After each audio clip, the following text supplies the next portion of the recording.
Bonjour, je suis Samuel Moreau, animateur du blog motivationautravail.com et bienvenue aujourd'hui pour cette deuxième vidéo concernant la clarification d'objectifs. Nous avons vu la semaine dernière, souvenez-vous, la clarification d'objectifs passe par 5 questions à se poser. Qu'est-ce qui se passe dans ma vie aujourd'hui? Qu'est-ce que je veux? La question qui va mettre en mouvement. Qu'est-ce que cela m'apportera? La question qui amène la motivation. Et une fois qu'on a défini qu'est-ce qui se passe et qu'est-ce que je veux, eh bien il y a qu'est-ce qui va m'aider à atteindre mon objectif, toutes les ressources, et qu'est-ce qui m'empêche. Voilà. Et je vous avais dit la semaine dernière, il y a, attention, 4 critères auxquels je vous conseille d'être très attentif si vous voulez atteindre vos objectifs, car si ça ne passe pas la barre de ces 4 critères, vous allez galérer, vous allez ramer, vous allez vraiment sortir les rames, et vous allez patiner, et vous n'atteindrez pas vos objectifs. Donc c'est quand même dommage, que ce soit dans le monde professionnel ou dans la vie privée, on a envie d'être efficace, on a envie d'atteindre ses objectifs en consommant le moins d'énergie possible. C'est ce que je vous propose aujourd'hui, et vous êtes bien d'accord, plus on atteint facilement ses objectifs, plus on va être motivé. Donc ce que je vous propose aujourd'hui, c'est de découvrir rapidement ces 4 objectifs. Alors le premier, il semble simple, et il est très très important. Votre objectif doit être formulé positivement. Ça ne veut pas dire qu'il doit être positif. Il doit être formulé positivement. J'entendais une chanson qui me faisait rire. Il faut rester positif dans la vie. Et la phrase d'après, c'est « faut pas oublier ». Bon, mais « faut pas oublier », c'est typiquement un objectif formulé négativement. C'est un petit peu dommage. C'est un petit peu dommage parce que notre cerveau, c'est comme ça. J'avais déjà consacré un article sur ce sujet que j'avais appelé la technique du piano à queue. Notre cerveau n'entend pas le ne pas. Voilà. Donc si, par exemple, je lui donne comme objectif « je ne veux pas être au chômage », que je me répète ça 30 fois dans la journée, « je ne veux pas être au chômage, je ne veux pas être au chômage, je ne veux pas être au chômage », qu'est-ce que j'inscris dans mon cerveau? Chômage, chômage, chômage, chômage. On peut faire mieux comme objectif. Pourquoi c'est malvenu? Mais parce que le cerveau n'entend pas le ne pas. Et je peux vous le démontrer tout de suite. Écoutez bien cette consigne. Je vous demande de la respecter absolument. Ne pensez surtout pas à une girafe bleue. Voilà. C'est exactement ce que je voulais voir. Ce que je voulais vous démontrer. Vous voyez, à la seconde où j'ai dit ne pensez surtout pas à une girafe bleue, tout le monde a dessiné la girafe dans sa tête, la peint en bleu. Et peut-être qu'après, on a fait une croix dessus. Mais dans un premier temps, le cerveau crée. Hein.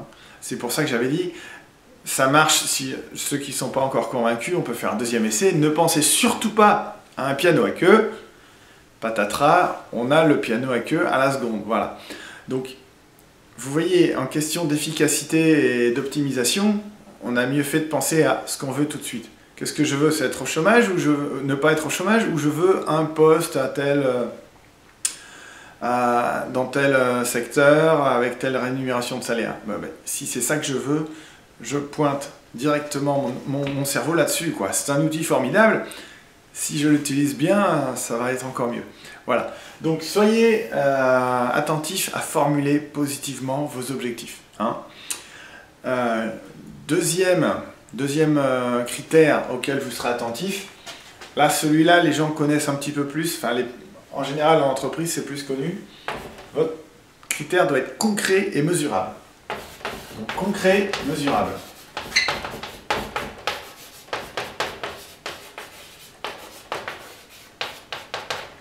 C'est-à-dire que, alors, comment on vérifie que c'est concret et mesurable?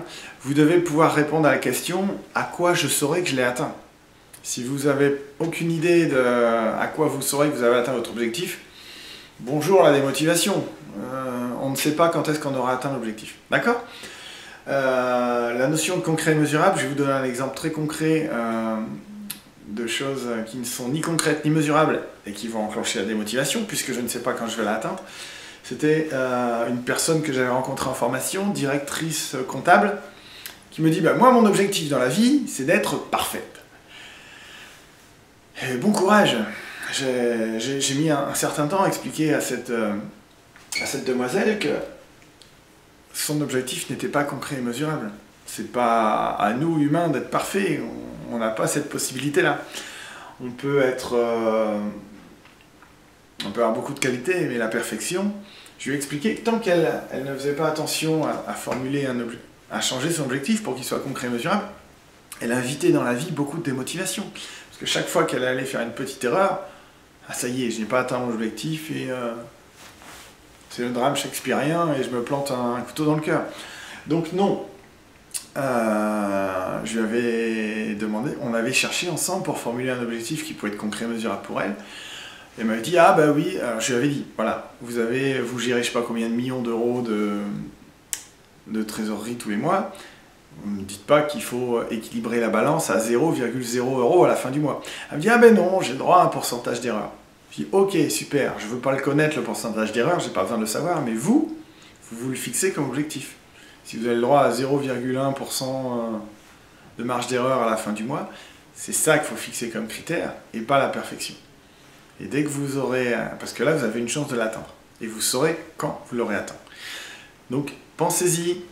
Chaque fois que vous fixez un objectif ni concret ni mesurable, vous invitez la démotivation dans votre vie, c'est dommage. Le troisième critère, attention, attention, attention, à lui seul, j'insiste bien, il peut boucher le trou de la sécu. C'est lui qui... parce qu'il n'est pas respecté, amène tellement de stress dans nos vies et en entreprise. Ce troisième critère, c'est que si vous fixez un objectif pour vous, il doit dépendre de vous et de personne d'autre. Il doit dépendre de vous.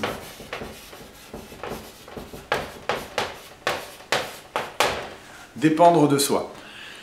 Vous vous rendez bien compte que si je me fixe un objectif et que le résultat ne dépend pas de moi, voilà. C'est terminé, j'ai pas de motivation. Ça vous semble simple? Pourtant, on est tous capables de formuler des objectifs qui ne dépendent pas de nous.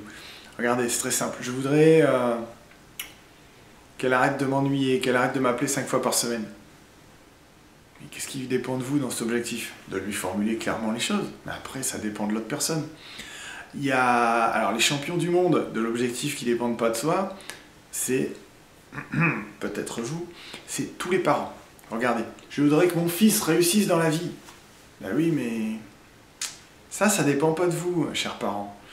Ce qui dépend de vous, dans cet objectif, c'est de lui payer les études dont il a envie, c'est de mettre un certain nombre de ressources à sa disposition, et puis peut-être aussi lui expliquer... entre guillemets, lui mettre du plomb dans la tête, lui expliquer pourquoi c'est important de choisir un métier, un avenir et d'avancer vers ça. Mais vous ne pourrez pas réussir sa vie à sa place. D'accord? On est bien d'accord là-dessus.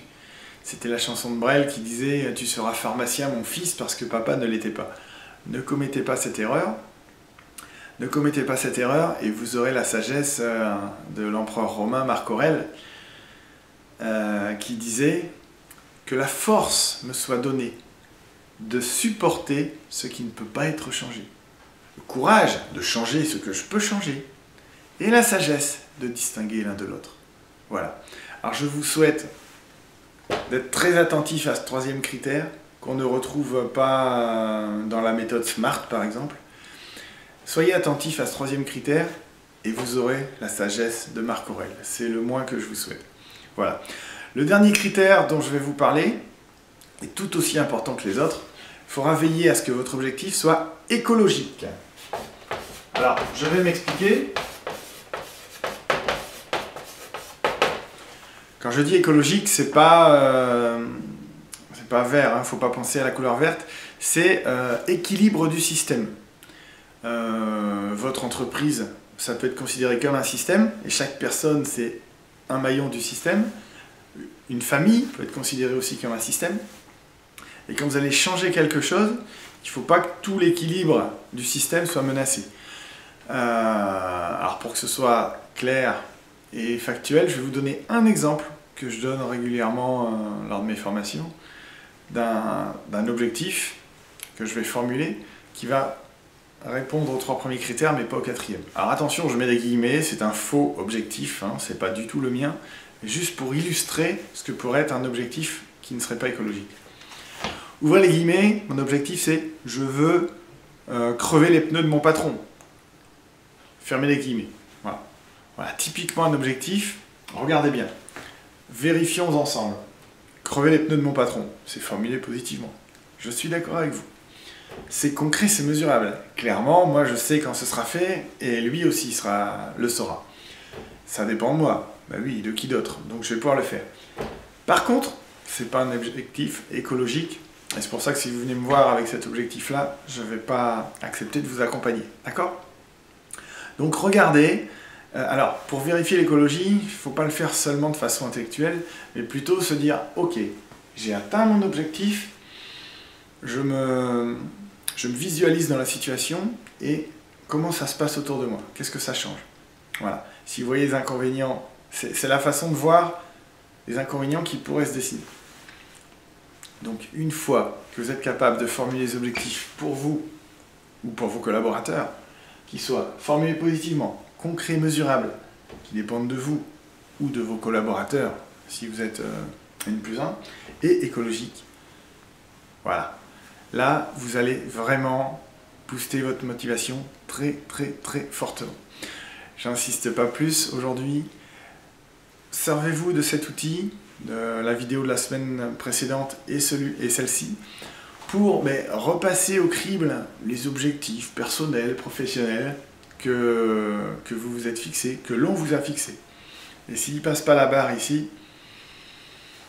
vous savez comment vous avez fait rentrer la démotivation dans votre vie. Voilà. Donc n'hésitez pas à me laisser des commentaires, me partager sur les objectifs que vous avez formulés, qui n'étaient pas concrets, mesurables. Et partagez ça avec moi dans les commentaires. J'ai oublié, c'est pas grave, on va le refaire tout de suite. Un exemple d'objectif ni concret ni mesurable que j'avais accepté à l'époque. Mon directeur, j'étais en poste, j'étais responsable d'exploitation, et mon directeur me dit « Samuel, tu dois augmenter, tu dois développer ton management, tu dois être un meilleur manager que ça. » Et je me souviens, il y avait un tiers de ma prime de fin d'année sur cet objectif. Mais parce que je ne connaissais pas cet outil, j'ai raté ma prime d'objectif. Parce que ce que j'aurais dû faire ce jour-là, moi j'ai dit ok banco, et à la fin de l'année il m'a dit oh bah non, c'était pas terrible. J'avais pas défini d'où on partait, et j'avais pas défini j'avais pas été attentif à cet objectif-là. Dis-moi, j'aurais pu lui demander à l'époque, dis-moi à quoi je saurais que mon management s'est amélioré. Et il m'aurait dit, bah tiens, ça peut être un taux d'absentéisme, ça peut être, etc., etc. On peut trouver plein de critères. Mais une fois que c'est un critère concret, mesurable, il ne sera pas négociable, il ne sera pas discutable. Et j'aurais pu effectivement démontrer que j'avais atteint mon objectif. Donc voilà, soyez attentifs à ça. Ça sert à ça, les 4 critères. Quand on vous colle des objectifs en tant que ça arrive dans une entreprise, c'est de votre responsabilité de vérifier qu'ils sont comme ça. Votre boss, votre patron connaît peut-être pas cet outil. Libre à vous d'en parler, de clarifier ce qui ne l'est pas. Vous serez ensuite dans un fauteuil pour l'atteindre, ce qui n'est peut-être pas le cas aujourd'hui. Voilà, je vous souhaite, j'ai beaucoup parlé, je vous souhaite une très belle journée, des clarifications objectifs pour le reste de votre vie. N'oubliez jamais cet outil, et je vais reformuler positivement. Conservez précieusement cet outil, ça peut vraiment vous aider à booster votre motivation. A très bientôt sur le site motivationautravail.com.